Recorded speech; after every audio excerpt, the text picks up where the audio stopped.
उसके बाद खबर इस बात की है कि हो सकता है कि युद्ध एक बार फिर से आपको दिखाई दे इन दोनों देशों के बीच में। इजराइल के रक्षा मंत्री इजराइल कोर्ट्स ने कहा है कि नए खतरों के सामने आने पर फिर से ईरान पर कार्रवाई हो सकती है।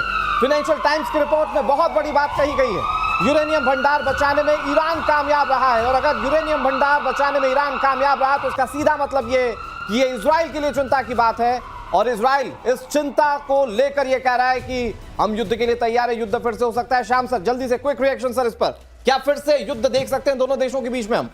जय हिंद शनोवर्णा। देखिए, इजराइल के मकसद सारे पूरे नहीं हुए, ये अब हम सब जानते हैं। उनका मेन मकसद था वेपन इनरिचमेंट प्रोग्राम को खत्म करना और उसके साथ मिसाइलों की खेप उसको भी खत्म करना, और मंशा तो यहां तक थी कि वो रेडिकलाइजेशन जो है, जो ये रिजीम है, वो खलीफा वाली जो नीति है उनकी, उसको भी खत्म करना। इस बीच में इतनी तबाही हुई और इतने ज़रा मारामारी हुई कि एक तरह से इसे रोकना पड़ा। और अब कई जगह ये बात निकल कर आ रही है, और आपने भी और हमने भी इस बात को कहा था कि यूरेनियम शायद वहां से हटाया गया, या अगर हम बाकी लोगों की बात माने, वर्ल्ड जो वॉच है, न्यूक्लियर वॉच है, जो हमारी IAEA है, उनकी भी बात माने, तो कई जगह इन्होंने अनडिक्लेयर यूरेनियम प्रोग्राम्स बनाया हुआ था, जो कि जिसके ट्रेसेस मिले, और इसके कारण ये लगता है कि शायद ईरान वहां तक पीछे नहीं गया है जहां तक लोग सोच रहे हैं। तो क्या नई रणनीति के साथ एक बार फिर से इजराइल आ सकता है? जल्दी से क्विक रिएक्शन शैलेंद्र सर। जय हिंद, नमस्कार। इजराइल के जो अटैक्स हैं ईरान के ऊपर कभी खत्म नहीं होंगे। सीधी सीधी बात, न्यूक्लियर है या नहीं है ये आज की प्रायोरिटी नहीं है इजराइल की। इजराइल को पता है कि ईरान को यहूदी इस जमीन के ऊपर होना ही मंजूर नहीं है। As far as Israel is concern, जब तक रिजाइम चेंज नहीं होगा तब तक रुकेगी नहीं लड़ाई। और जहां तक बात है ओवरऑल लड़ाई करने की, इजराइल और ईरान अपने आप में इस लड़ाई को लड़ते रहेंगे। और क्यों लड़ते रहेंगे, इससे जुड़ी एक बड़ी खबर अपने दर्शकों को बता देते हैं। सीज फायर होने के बाद ईरान अपने मिशन में जुटा हुआ है, बहुत तेजी से जुटा हुआ है। 3 अंडरग्राउंड एटॉमिक सेंटर पर परमाणु कार्यक्रम फिर से शुरू होने की खबर है। डोनाल्ड ट्रंप कह रहे हैं अगर ईरान फिर से एटम बम बनाने की कोशिश करेगा तो इसका वजूद मिटा दिया जाएगा। नए खुलासे के बाद ईरान और इजराइल के बीच सीज फायर के जल्द टूटने के आसार हैं।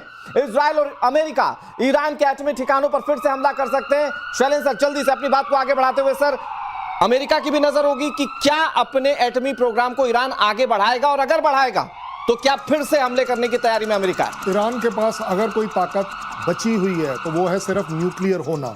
और अगर इस रिपोर्ट को 2 सेकंड के लिए सही माना जाए कि वो एनरिच्ड यूरेनियम को खींचकर निकाल कर ले गए हैं अपने आप में, तो ये कोई बहुत बड़ी बात नहीं होगी।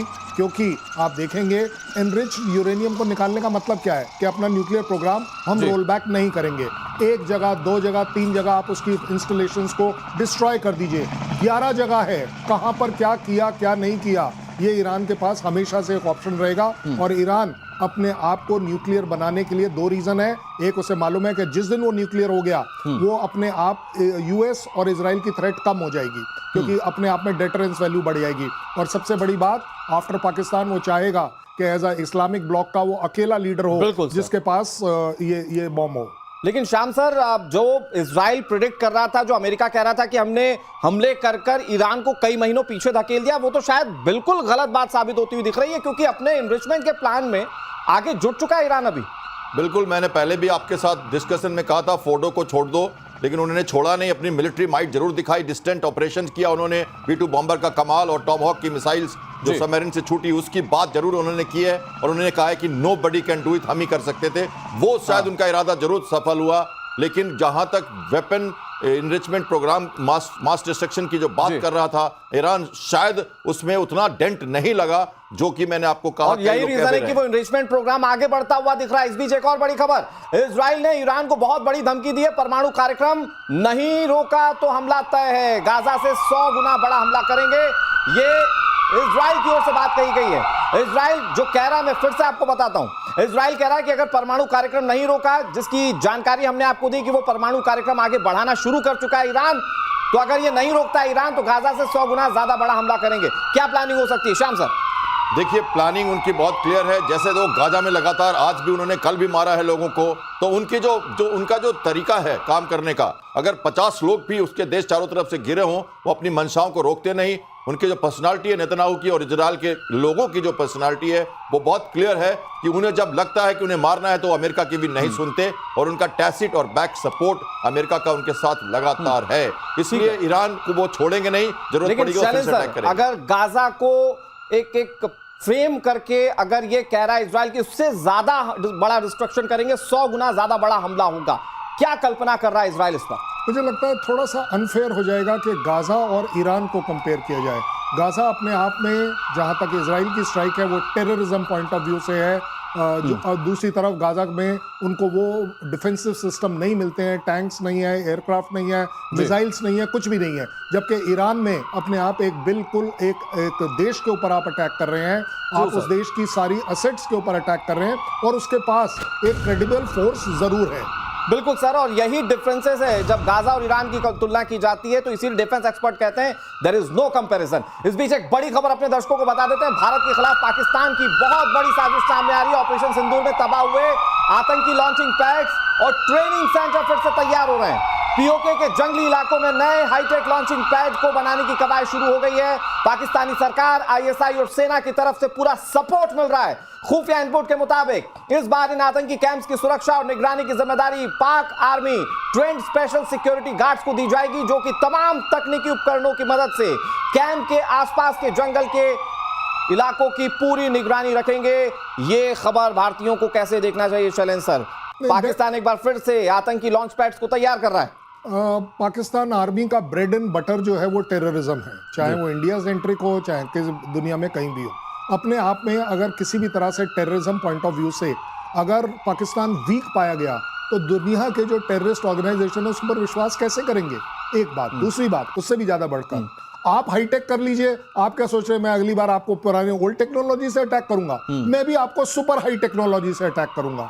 आज आप देख रहे हैं कि मैं आपको स्टैंड ऑफ अटैक करता हूं, बियॉन्ड विजुअल रेंज अटैक करता हूं। अगली बार आपको नहीं पता कि मैं कहां से अटैक करने वाला हूं, क्योंकि अटैक करने का समय, तरीका अब हमारा होगा, आपका नहीं होगा। ठीक है सर, बहुत इंपॉर्टेंट बात आप कह रहे हैं। और मैं अपने दर्शकों को बताऊं कि बिलावल भुट्टो को तो ऑपरेशन सिंदूर पार्ट 2 के सपने अभी से दिखने लगे हैं। मैं श्याम सर आपके पास आऊं, एक और बड़ी खबर अपने दर्शकों को बता देते हैं। पाकिस्तान में एक और आतंकी के मारे जाने की खबर है। लश्कर-ए-तैयबा का फाउंडर मेंबर शौकत, बताया जा रहा है कि किसी गुमनाम व्यक्ति इसको मारकर चला गया है। आतंकियों को ट्रेनिंग देता था शौकत, और इस शौकत को पूरी तरह से मिट्टी में मिला दिया गया। हमारे साथ मेजर गौरव आर्या भी जुड़े हुए हैं।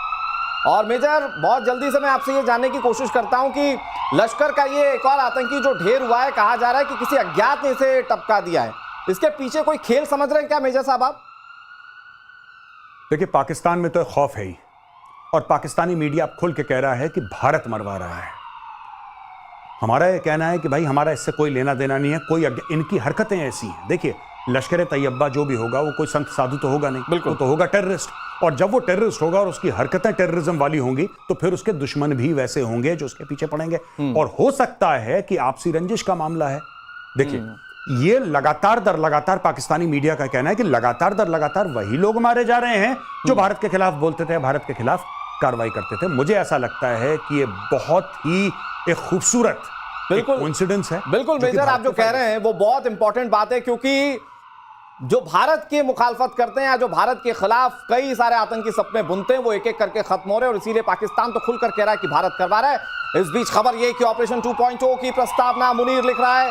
कश्मीर का नाम लेकर उससे फिर से जहर उगला है। सेना से बोला कि कश्मीरी भाइयों की कुर्बानी को याद रखो।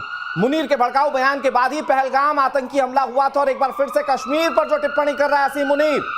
सवाल ये कि क्या ऑपरेशन सिंदूर 2.0 की पटकथा पाकिस्तान के असीम मुनीर की ओर से, फील्ड मार्शल की ओर से लिखी जा रही है? श्याम सर, ये हम लिखेंगे, जब जरूरत पड़ेगी तो ये हम लिखेंगे। हम सब इंतजार करेंगे जिस दिन उन्होंने ये फिर से जो हरकत की, क्योंकि हमने अब वो अपने हाथ में ताना वाना ले लिया है। और जब हमने कहा है कि अब हमें किसी से पूछने की जरूरत नहीं है, हमने बहुत FIR लॉन्च किया, हमने बहुत सारे यूनाइटेड नेशंस में गुहार लगाई, हमने वर्ल्ड को पूरी तरह से बताया, किसी ने नहीं सुना, फिर हम खुद जज के रूप में आ गए हैं। हमें सेल्फ डिफेंस का अधिकार है। SCO में राजनाथ सिंह ने बहुत क्लियरली कहा हमें परपेट्रेटर्स जो है हमारे उनको हटाना है, इलेबरेट सपोर्टर्स को भी हटाना है, फिनांसर्स को हटाना है। तो अगर वो हरकत करते हैं तो हम पूरी तरह से तैयार हैं। हमने समझा ऑपरेशन सिंदूर में हमें क्या करना है, कैसे करना है, कब करना है। आपकी हरकत होगी तो उसका जवाब दिया जाएगा। ऑपरेशन सिंदूर 2 हम